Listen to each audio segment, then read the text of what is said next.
നോക്കൂ, പുറപ്പാട് പുസ്തകം 31 അധ്യായം. പുറപ്പാട് പുസ്തകം 31 ഈ ശബത്തിൻ്റെ നിയമം കർത്താവ് എത്ര ശക്തമായിട്ടാണ് പറഞ്ഞത്. നമുക്ക് വിശ്വസിക്കാൻ പറ്റില്ല. മോശയോട് ദൈവം പറഞ്ഞു. പുറപ്പാട് പുസ്തകം 31:12 മുതൽ 17 വരെ. ഈ ശബത്ത് എനിക്കും നിങ്ങൾക്കും മധ്യ ഒരു അടയാളമായിരിക്കും. 31 അധ്യായത്തിൻ്റെ 13 വാക്യം. നിങ്ങൾ ശബത്ത് ആചരിക്കണം, അത് വിശുദ്ധമാകുന്നു. അതിനെ അശുദ്ധമാക്കുന്നവൻ മരണശിക്ഷ അനുഭവിക്കണം. ആരെങ്കിലും അന്ന് വേല ചെയ്താൽ അവനെ ഛേദിച്ച് കളയണം. 6 ദിവസം നിങ്ങൾക്ക് എത്ര വേണേലും വേല ചെയ്യാം, വേണമെങ്കിൽ രാവിലെ മുതൽ രാത്രി വരെ. എന്നാൽ 7-ാം ദിവസം പൂർണ്ണമായി സ്വസ്ഥമായി ഇരിക്കേണ്ട ശബത്തിൻ്റെ ദിവസമാണ്. ആരെങ്കിലും ശബത്ത് നാളിൽ ഏതെങ്കിലും വേല ചെയ്താൽ അവൻ നിശ്ചയമായിട്ട് മരണശിക്ഷ അനുഭവിക്കണം, ഒരു സംശയവുമില്ല. പിന്നീട് സംഖ്യാപുസ്തകം 16 അധ്യായത്തിൽ നാം വായിക്കുന്നുണ്ട്, വിറക് പെറുക്കാനായിട്ട് ഒരാൾ പുറത്തു പോകുന്നത്. അവൻ തീ കത്തിച്ചില്ല. ശബത്ത് നാളിൽ അവൻ വിറക് ശേഖരിച്ചത് മാത്രമേ ഉള്ളൂ. അവനെ കൊന്നുകളഞ്ഞു. അവൻ ശബത്ത് ദിവസത്തിൽ ഒരു ജോലിയും ചെയ്യാൻ പാടില്ലായിരുന്നു. ഇതിലൂടെ ദൈവം ഇസ്രായേലിനെ പഠിപ്പിക്കാൻ ആഗ്രഹിച്ച എന്താ? ശബത്ത് വിശ്രമം വളരെ പ്രധാനപ്പെട്ടതാണ്. ആ ദിവസമല്ല, 7th ഡേക്കാർ പഠിപ്പിക്കുന്ന പോലെ ശനിയാഴ്ചയല്ല. നമ്മുടെ അകത്തുണ്ടായിരിക്കേണ്ട ആ സ്വസ്ഥതയുടെ ഒരു ചിത്രമാണിത്. ആ അസ്വസ്ഥത എന്താണെന്ന് നിങ്ങൾക്ക് അറിയാമല്ലോ. നിങ്ങളെ ഏതെങ്കിലും തരത്തിൽ ബുദ്ധിമുട്ടിപ്പിക്കുന്ന ഒരാളുടെ ചിന്ത നിങ്ങളുടെ ഉള്ളിലേക്ക് വരുന്നു, നിങ്ങളുടെ ഹൃദയത്തിൽ അസ്വസ്ഥത ഉണ്ടാകുന്നു. ആ സമയത്ത് നിങ്ങൾ മരിച്ചാൽ നിങ്ങൾക്ക് എന്ത് സംഭവിക്കും? പിന്നെ നിങ്ങളുടെ ഹൃദയത്തിൽ അവൻ ചെയ്തതോ പറഞ്ഞതിനെക്കുറിച്ചുള്ള അസ്വസ്ഥത കാണുകയില്ല. ഇങ്ങനെയാണ് നമ്മൾ സ്വതന്ത്രരാകേണ്ടത്. നമ്മളെ പല സാഹചര്യത്തിൽ ചെന്ന് ചേരാറുണ്ട്. അവിടെ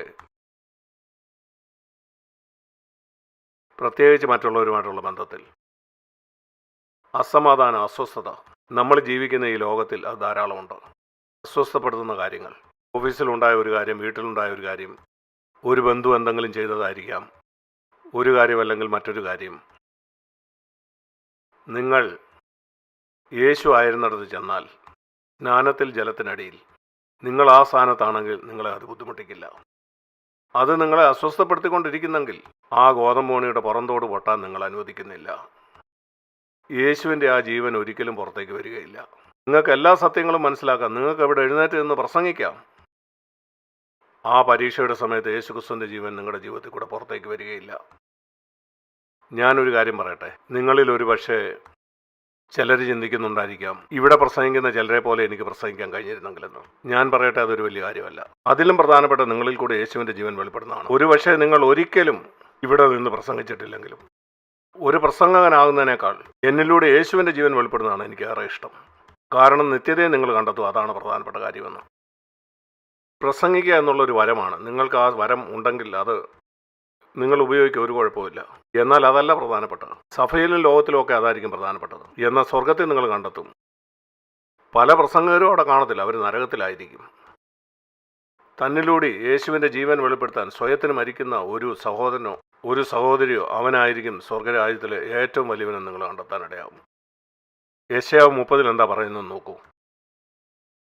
യെശയ്യാവ് 30:15 വാക്യത്തിൽ കർത്താവ് ഇങ്ങനെ പറയുന്നു, മനം തിരിഞ്ഞ് അടങ്ങിയിരുന്നാൽ നീ രക്ഷിക്കപ്പെടും. പിന്നെയും വിശ്രമത്തെക്കുറിച്ചാണ് പറയുന്നത്, ശബത്തിൻ്റെ വിശ്രമം. മാനസാന്തരം എന്ന് പറഞ്ഞാൽ തിരിയുന്നതാണ്. നീ ഇപ്പം പോയിക്കൊണ്ടിരിക്കുന്ന ആ വഴിയിൽ നിന്ന് തിരിയുക, എന്നിട്ട് സ്വസ്ഥതയുള്ള സ്ഥലത്തേക്ക് വരിക. നീ രക്ഷിക്കപ്പെടും.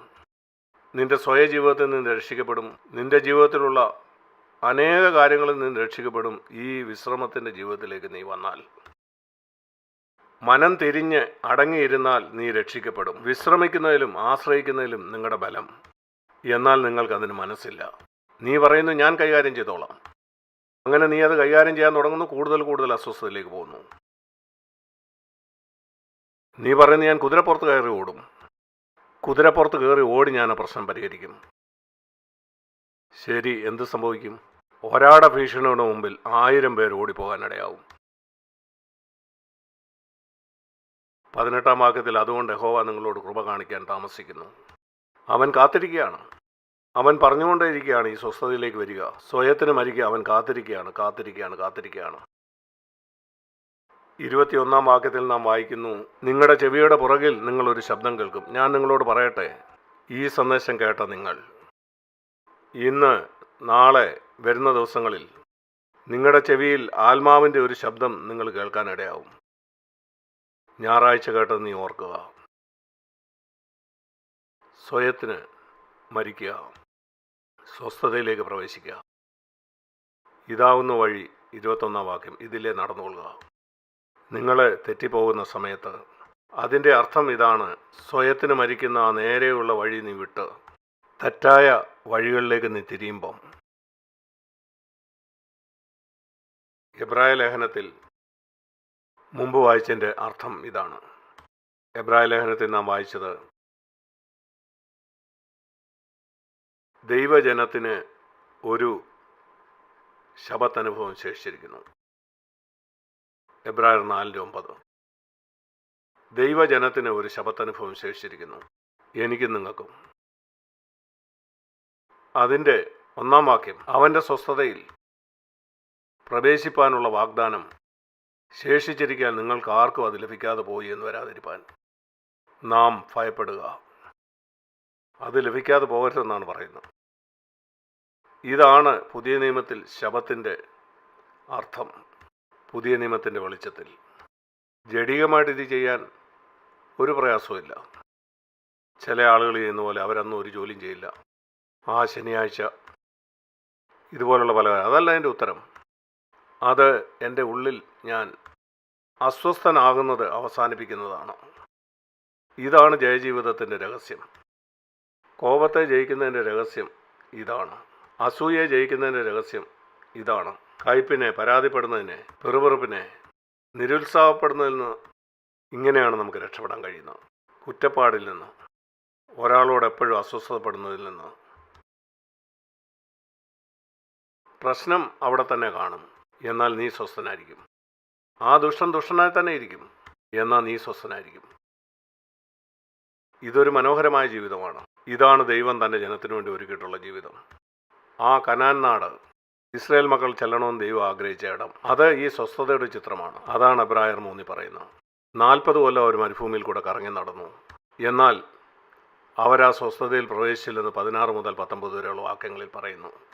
3-ാം അധ്യായത്തിൽ ആ കനാൻ നാട് സ്വസ്ഥതയുടെ ചിത്രമായിരുന്നു. ഒരു സാദൃശ്യം ഇവിടെ പറയുന്നു, എന്നാൽ നാം അതിലേക്ക് പ്രവേശിച്ചിരിക്കുന്നു. കൊലോസ്യ ലേഖനം 3-ാം അധ്യായത്തിൽ പറയുന്ന മറ്റൊരു വാക്യം എൻ്റെ ജീവിതത്തിൽ വളരെയധികം സഹായിച്ചിട്ടുള്ളൊരു വാക്യമാണ്. സ്വസ്ഥത എന്ന് പറയുന്ന പദത്തിന് തുല്യമായിട്ട് പുതിയ നിയമത്തിൽ കാണുന്ന ഒരു കാര്യമാണ് സമാധാനം. എനിക്കത് കാണിച്ചു തരാൻ സമയമില്ല.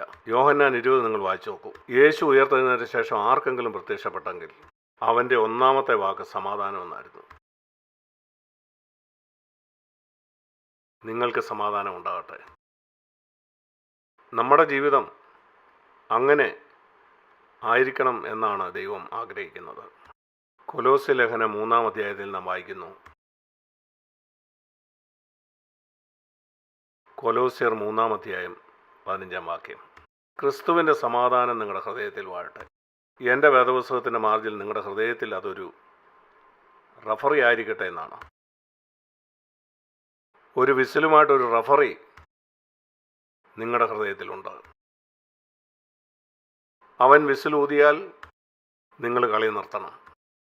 അതിനുശേഷം നീ ചെയ്യുന്ന ഒന്നും കണക്കാക്കത്തില്ല. നിനക്ക് ബോളുമായിട്ട് ഓടാം, ഗോളടിക്കാം, എന്നാൽ അത് കണക്കാക്കത്തില്ല.